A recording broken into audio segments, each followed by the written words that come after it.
Stewardship is about your physical health and financial health. Remember, that money isn't just math, it's memory. If you grew up in a divorced home, money was never just money.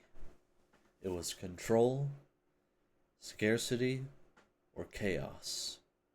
And now as an adult, you're trying to build something into the future financially with a cracked foundation. We have to remember that money isn't just math, it's memory. Today, we're talking about the first floor of the house. If you remember, in our Building a Home Framework Explained video, which we'll throw up somewhere, you have your first floor. So you have your foundation, which is love and truth, your basement, which is identity and integrity, and then your first floor, which is stewardship. And stewardship is about your physical health and financial health. Now we're going to do this in two parts. So this is going to be part one of the first floor series. And why we're deciding to break it up in this way is because last time we posted a video, we went over an hour. And yes, we got all the information out, but we can't act like there's not an opportunity to put it out again. And so if we have to get to the point to where we break things up so that it's clear, concise, and consistent, then that's what we're going to do. And so, as you guys know, we focus on facing trauma head on with the truth.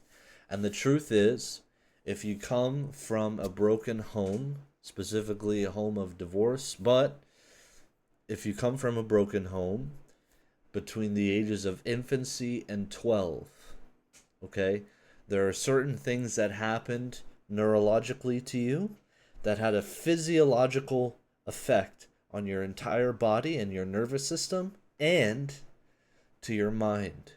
And as you guys know, that's what we talk about in this channel.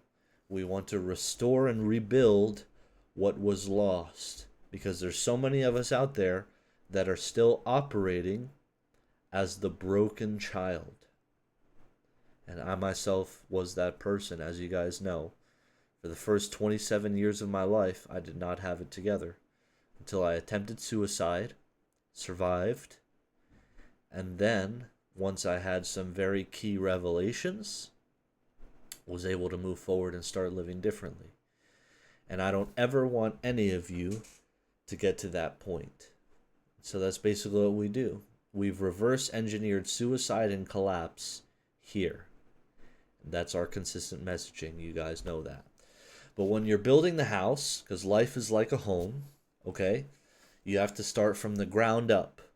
Because if you start building, a frame in midair without any support, what's it going to do? It's going to come crashing down. And so what you have to do is you have to dissect. And what we're going to start explaining today is the psychology of money. Okay? Why is this so important? Because people who come from broken homes have over a 50% likelihood to be bad with money. So that's 1 out of every 2. And even those who are not, quote unquote, bad with money, their reasoning for how they do things is probably not healthy, and we'll get into that as well. But basically, as we know, the psychology of a broken home is this. When a child experiences collapse at that age, when his brain or her brain is in its developing stages, you have the only ability you have is to interpret it in 2 ways. 1, my parents were the problem, God was the problem, the world was the problem, life was the problem. Or 2, I was the problem. In my case, I was probably 80% I'm the problem and 20% everything I just listed else is the problem. Now, when you come to either one of those two conclusions, because the neurological need of a child is for safety, nourishment, and unconditional love. That is the baseline that every single human being requires to live a good life. And here's the thing, is that trauma is the wound that you sustained internally after what happened to you. Properly defined, trauma is not the event in itself. Trauma is the wound that you sustained in response to the event, right? And so over the last several months in all of our videos, we break down the psychology and the neuroscience behind all of these things. And so because we've identified every area of life that is affected when you come from a broken home, we want to be able to articulate that correctly, right? And so, like I said, the first floor is your physical health and your financial health. And this week we're going to be talking about finances. Stewardship is what sustains purpose.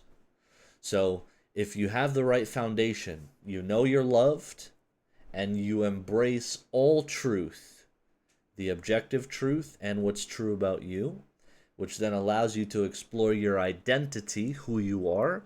Once you know who you are, it gives you the capacity to become a person of integrity, meaning you wake up every single day of your life living who you are to your fullest capacity possible.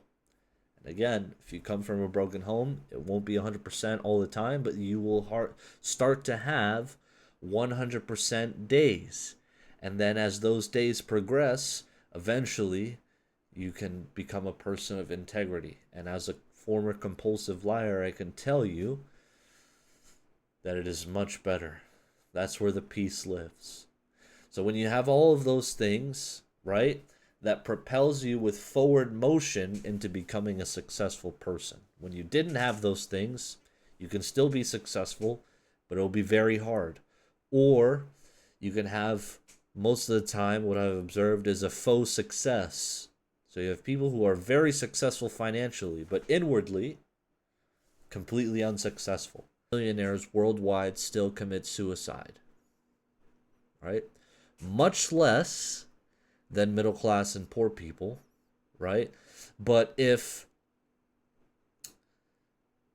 wealth was the solution to the problem, then there would be 0% suicide. Right? But that's just not the case. So, interestingly enough, we have the information to perhaps explain to you why up until this point you've been horrible with money. I can tell you from my own experience. So growing up, when my parents divorced at 8, obviously I had zero monetary education whatsoever. None. All I knew at that point afterwards was finding out that my father was a gambling addict. He was an alcoholic, and a womanizer, and he could barely hold a job. And so he was homeless for quite some time, and I lived in his car with him. 8, 9, 10, and 11, I want to say. There were times where we had a house, we had an apartment, and there were times where we didn't. For a long time, we slept in his car, and he kept all of his belongings in the trunk of his car. And then after he landed one job, we slept in the office building. The caveat, because he was friends with the owner of the business, the caveat was, though, we had to enter the building after 11 p.m. at night, because that was when the cleaning people in this corporate office, it was a corporate office building, well, like 10 floors or something like that, that was when the cleaning people would leave.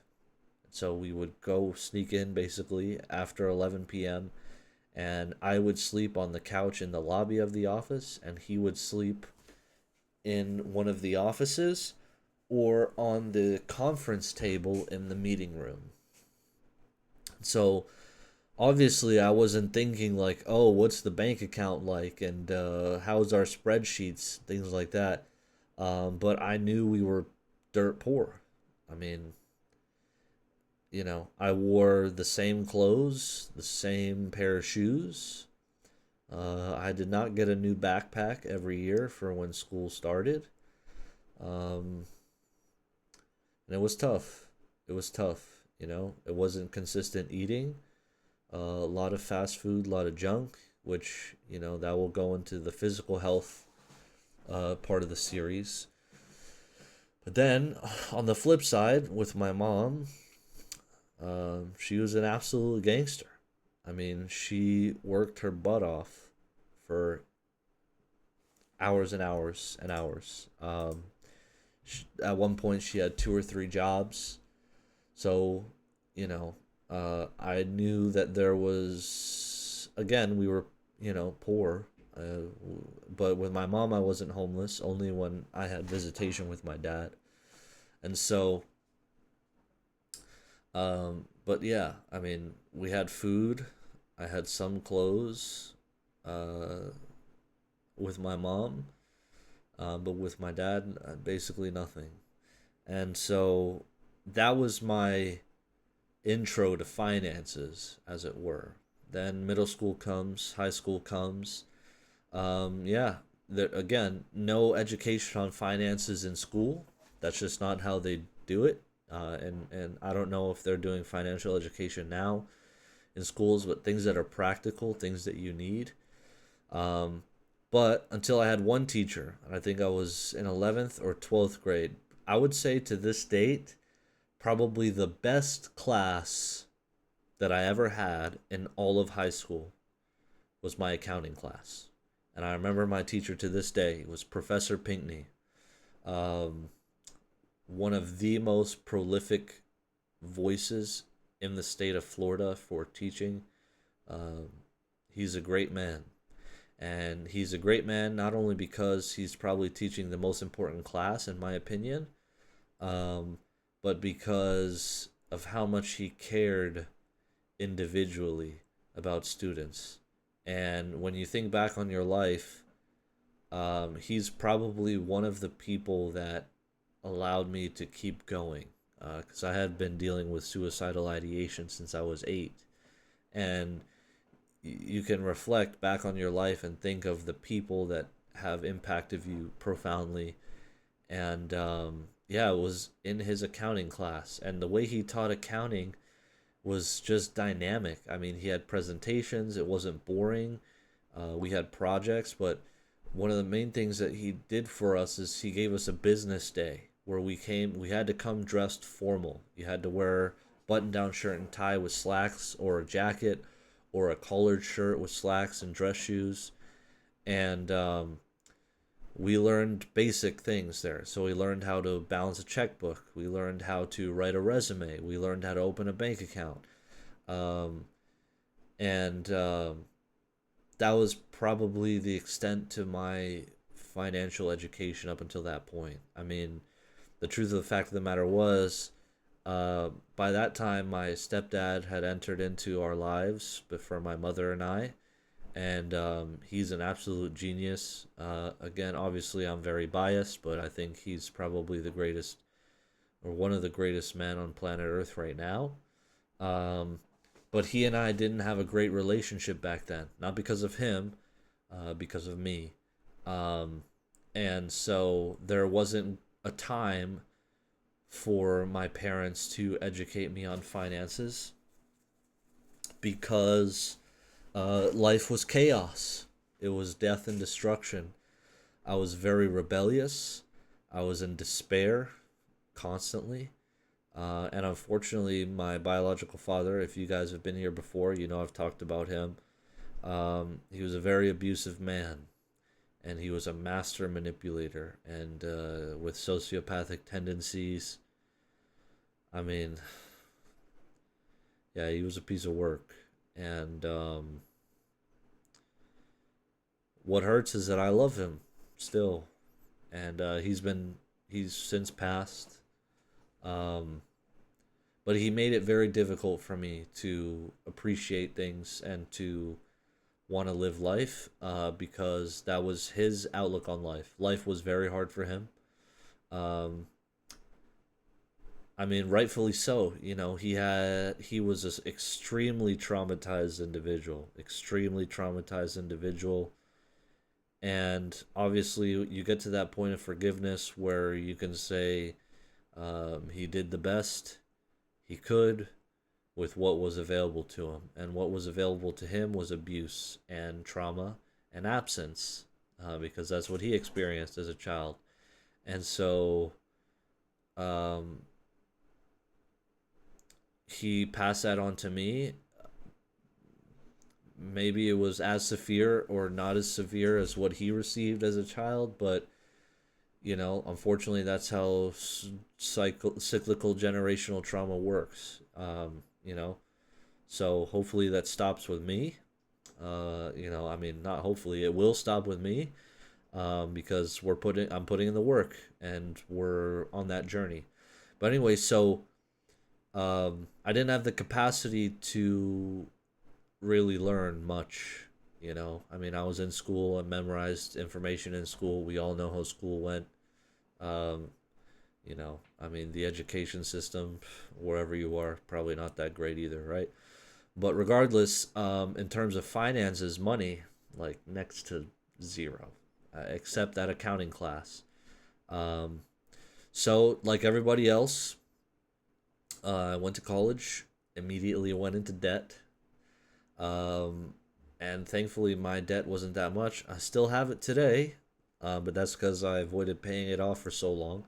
But it's about $5,600 worth of student loan debt. It was for the 1 year. And so immediately upon entering into adult life, I'm in the negative. Because here's the truth about debt that I want you to understand. Unless you are a highly disciplined, high net worth individual that has the self control and capacity to leverage debt, which I wouldn't recommend regardless, because that's just not who we are and what we do. I believe in being debt free, um, and I'm on my way to doing that right now. But regardless, though, there is, in my opinion, no success messing around with debt. First and foremost, you know, it's a risk, and if you've come from a traumatic home, you should be risk averse as an individual. But the problem is, society has taught you that debt is good, because debt gets you what's called a credit score, and that credit score supposedly gives you access to things. And we can get into the economy on that, and why that's horrible. But our main focus is to explain the psychology behind money and a broken person. And if you're like me, then you've probably been bad with money for a very long time. But I want you to understand it's for very specific reasons. You're not bad with money because you're a bad person. You're bad with money because, number one, you either never received education on how money works or how it should be used as a tool, or number two, um, you have significant trauma from your childhood that puts you in a position to use money in the wrong way. And I certainly was both of those categories. So what I want to do is just get into it, because at Building a Home Inc., our definition of financial health, if you've been in the previous video, you'll understand that it means three things. Financial health for us is, number one, getting on a budget. Because when you get on a budget, you're in control. It's no longer chaotic. Things don't go in and out of your account without you being aware, number one, and having planned it and executed it yourself. Right? Because there's only one of two states that you could possibly be in. Either you lead your money, or your money leads you. That's the only two ways of operating, right? And so we want to break the mindset of being unaware. But I understand that you're unaware, And because I was largely unaware for so long, it wasn't until a year and a half ago, 2 years ago, that I started to be really educated on money. And that was because, thank God, I found a mentor at my current career, at my job, and he's spoken volumes into my life. He's a very successful individual and high net worth individual, and he's been able to pass that information on to me. And so I am blessed with that opportunity.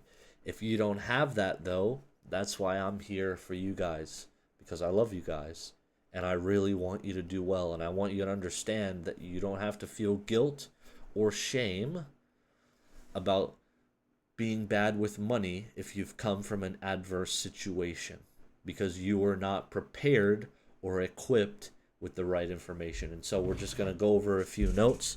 I do want to stay within time this week. But just really quick, again, one more time, I want to reiterate. Financial health at Building a Home Inc. is in three things: being on a budget, getting out of debt, being debt-free, freedom, and investing for the future. If you can do those three things, I promise you, your life will get better.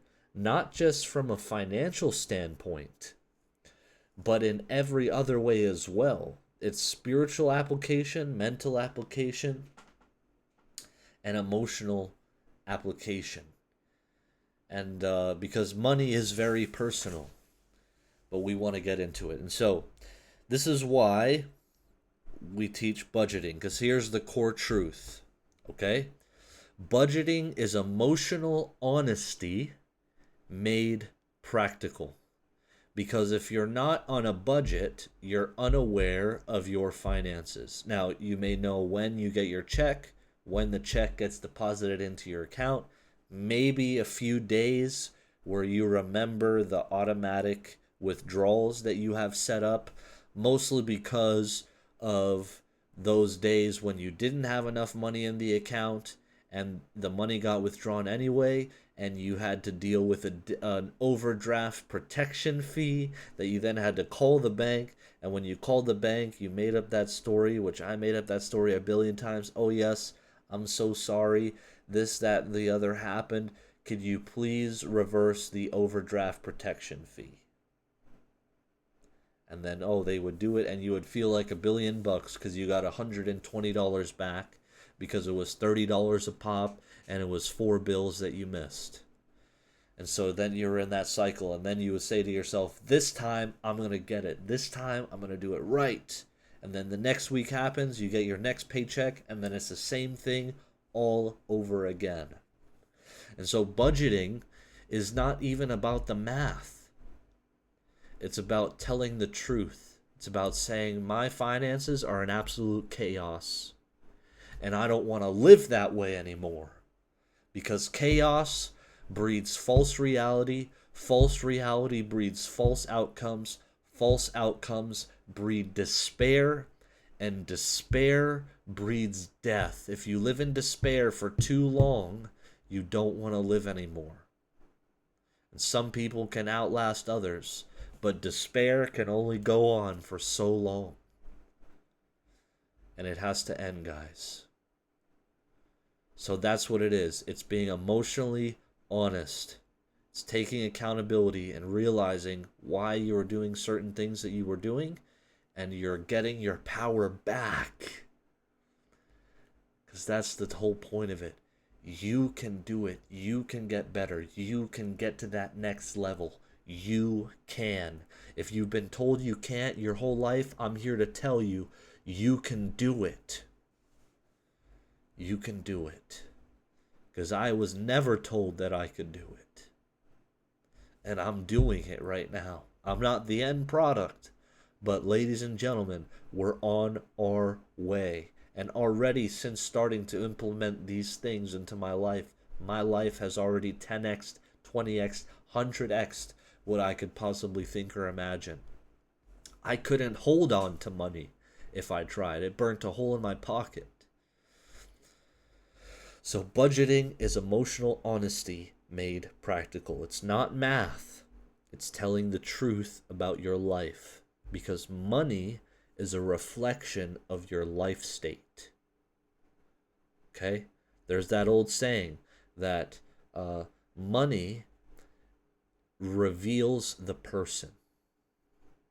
So, however your finances look right now, it reveals your current mind state. Now, I don't necessarily believe that that's who you are within. I believe there's a powerful, awesome, amazing son, daughter of God designed to absolutely rock the socks off of this universe and change lives deep within. But if that's not your truth right now, meaning the truth about who you are in this moment, then that's okay. You just need the information, because if you can be made aware, then you have clarity. You can start making choices saying, no, I don't want to do that anymore. I want to do this, right? So here's why people struggle with it psychologically, okay? Because budgeting activates fear.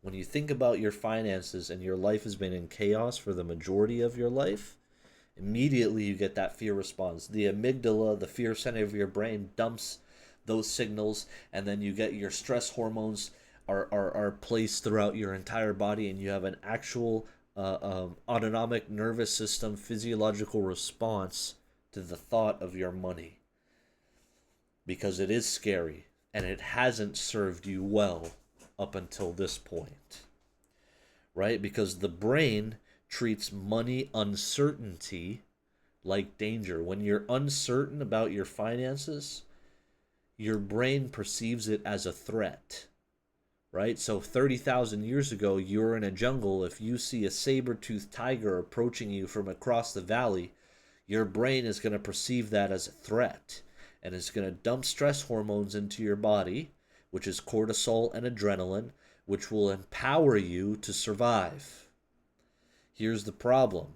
We don't have that same situation in 2025. That saber-toothed tiger is your childhood that did not equip you to be properly educated and propel you into a life of financial security.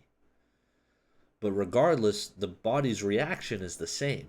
So when you think about really getting control of your finances, at first, your brain is in a survival response based off of that 6, 7, 8, 9, 10, 11-year-old child that had no safety or stability.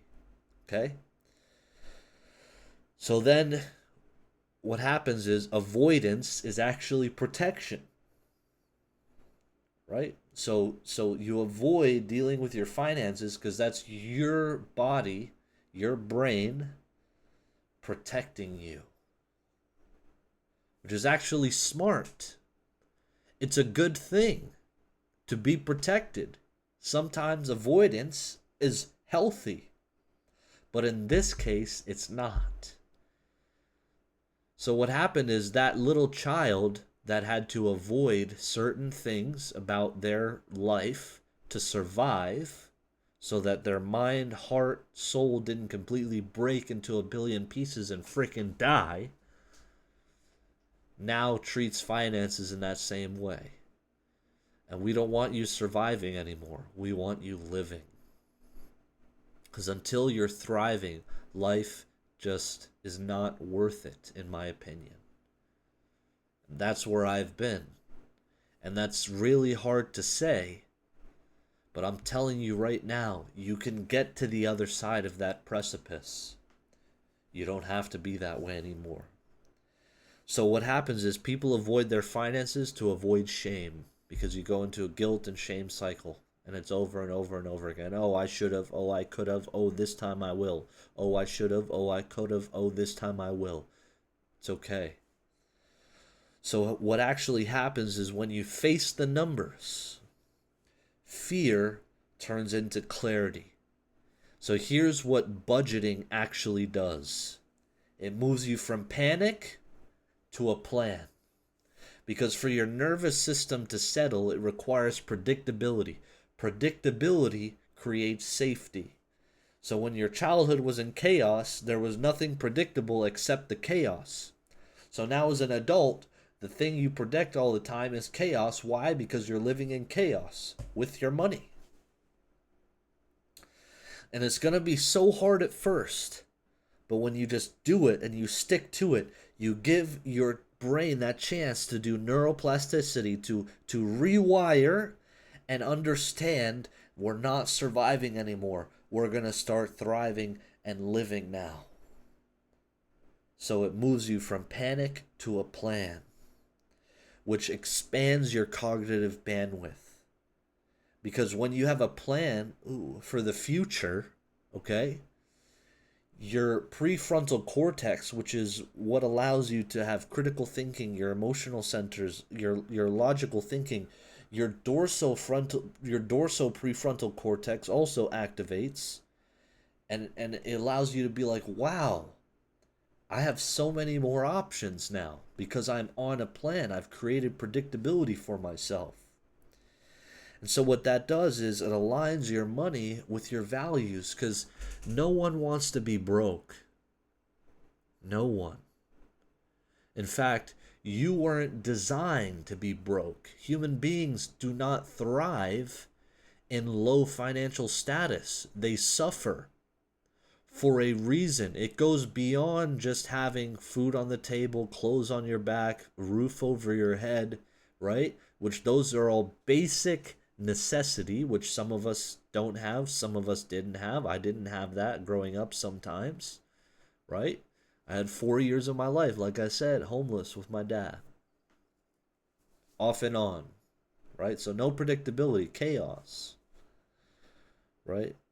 And so what happens is peace gets created through structure. When you start following the plan, you start following the structure. You budget every expense. Okay? I don't have mine with me. I should have brought that for the video. But I have it written down on paper, old school. Right? I'm also soon to be a certified Ramsey financial coach, so I am using the Every Dollar Budget app. Shout out. Okay? But I still keep it all on paper. Because when I materialize it, when you write it down, it makes it real. And that's so powerful. And so that's why budgeting is so important. Because budgeting is not restriction. It's direction. You're saying, me, my money, my house, we're going this way.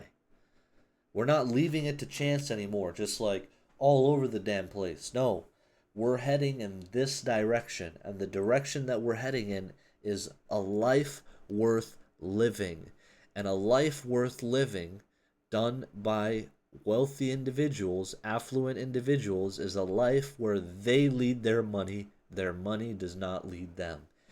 Even if you're poor as dirt, make a budget. Stop letting your life through your finances go by chance. Okay? So it's not restriction, it's direction. Okay? Number 2 now, debt.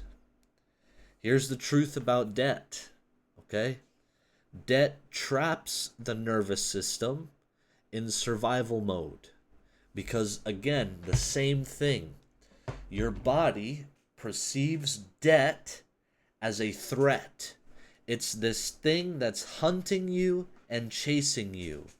And so when you close your eyes and you avoid it, or worse yet, you keep feeding it, you're telling your body that sooner rather than later, you're going to die. And it's not extremes. This is the neurobiological science. Because when you have debt looming over you, it's that weight. When you think about it, when you're looking at that big number, right? My number, $62,000. Right? You're like, I'm never going to pay that off. It's never going to happen. I'm never going to be over that hill. And so you avoid it. Same thing as to why you don't budget. Because that fear response, your amygdala takes over. You go back to being in the jungle, staring at the saber-toothed tiger. Worse yet, You go back to being that little girl, that little boy that was living in death. When your parents broke up, when your father became absent, when your mother became absent, when your father was died, when your mother died, when whatever happened, you go back to that little child. And that's why you can't get in control of your debt. But when you realize, no, I don't have to live this way anymore. I understand why I did the things that I did, but I don't have to do it anymore, because you can get over that hill. You can do it. I'm a third of the way there. Okay? We went from 62,000, we're at like 50.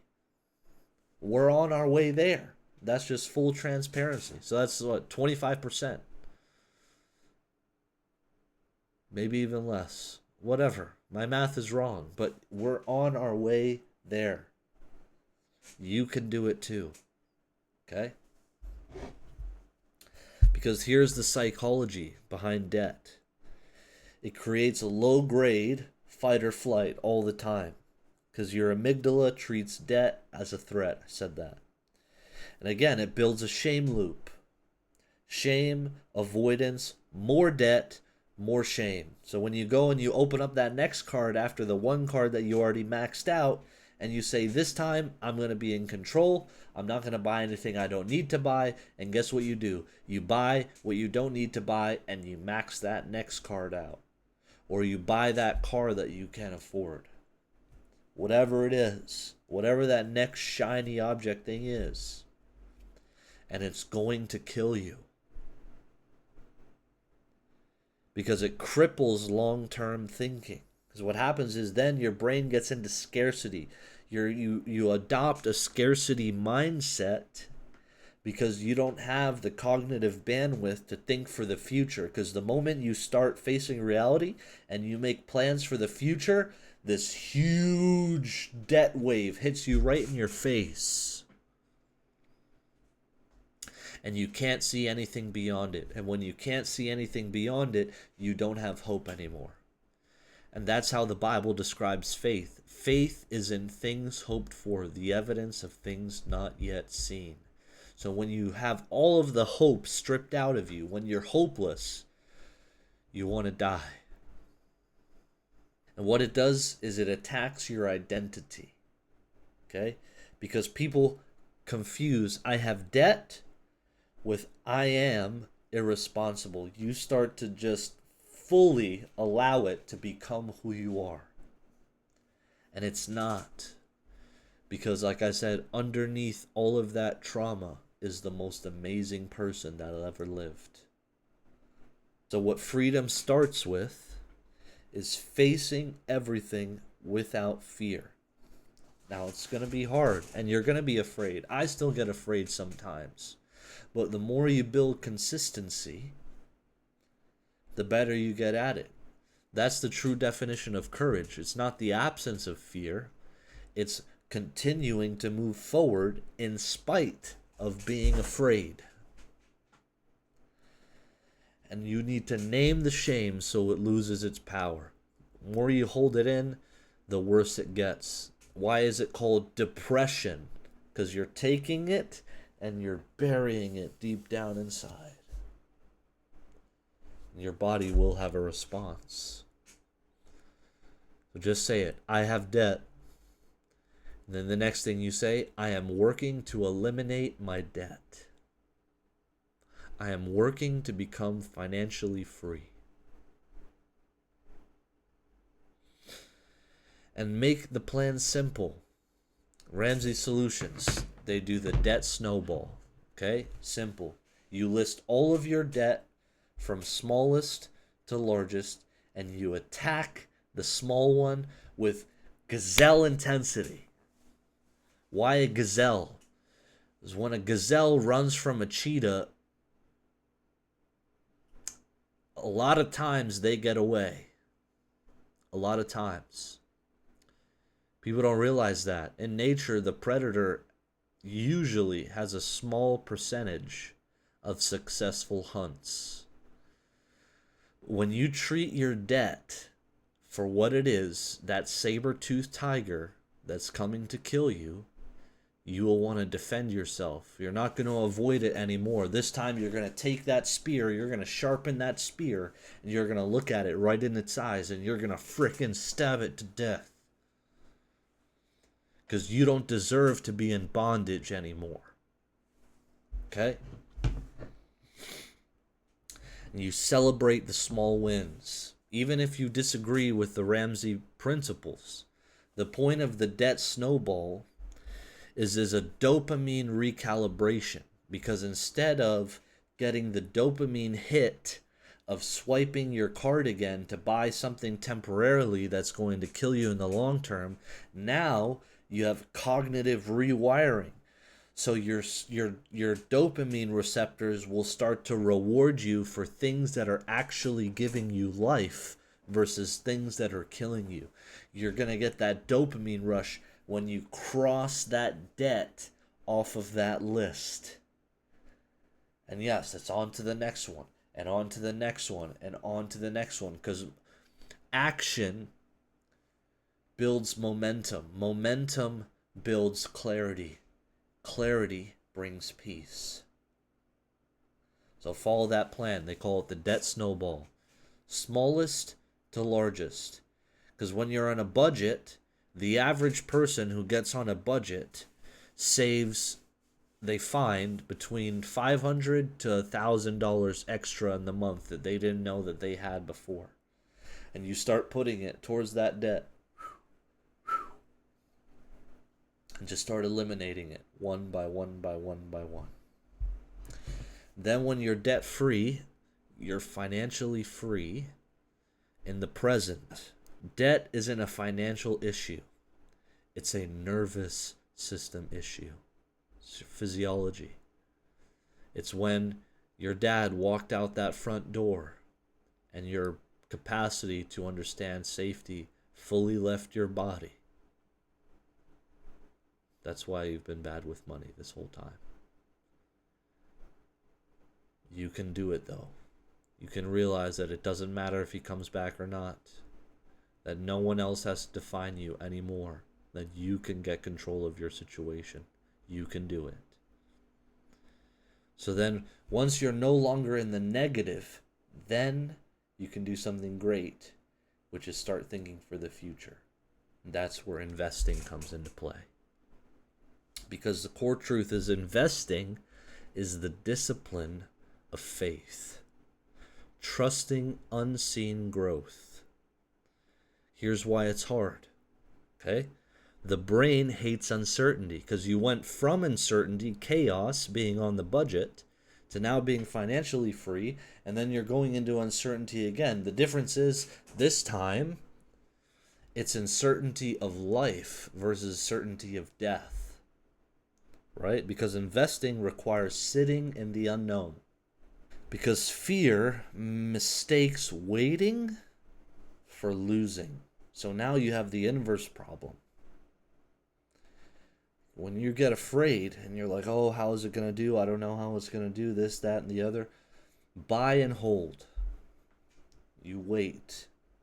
Because in 10 years from now, the magic of compound interest, okay, that $300 a month, 10 years from now at 11%. So if you just start investing $300 a month, 10 years from now at 11%, which is about the average on the market, you'll have grown to $61,051.06.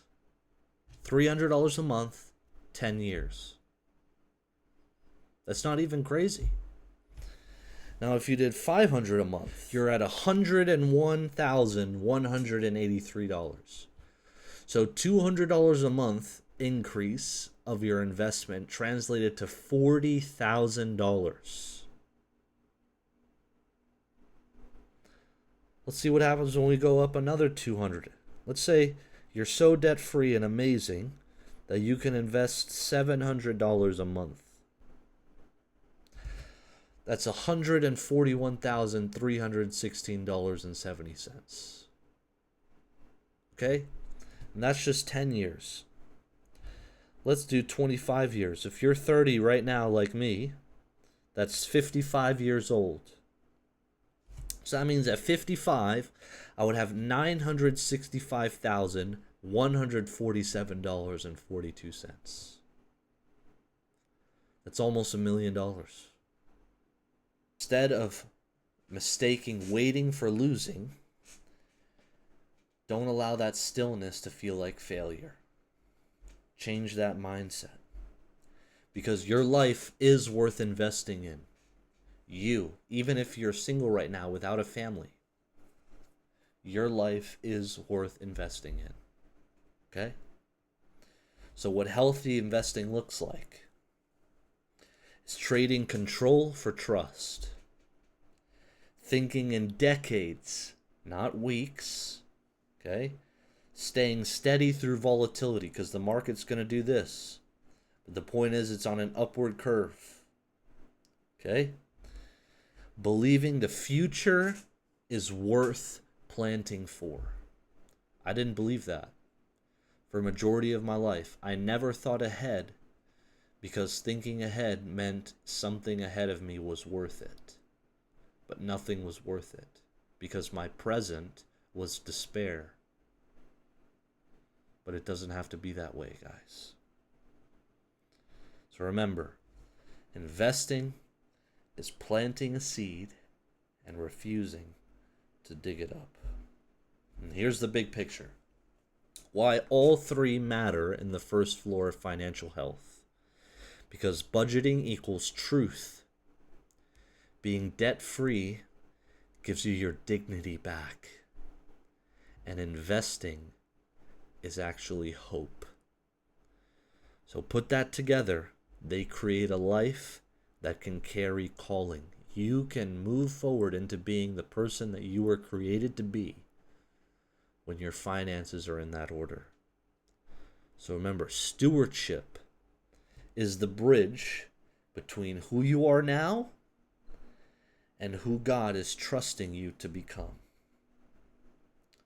So look at your first floor. Where do you need truth? Where do you need dignity? Where do you need hope? Start with one brick. That's how every home is built. It's been Thomas Emmanuel Orms O'Brien. Love you guys.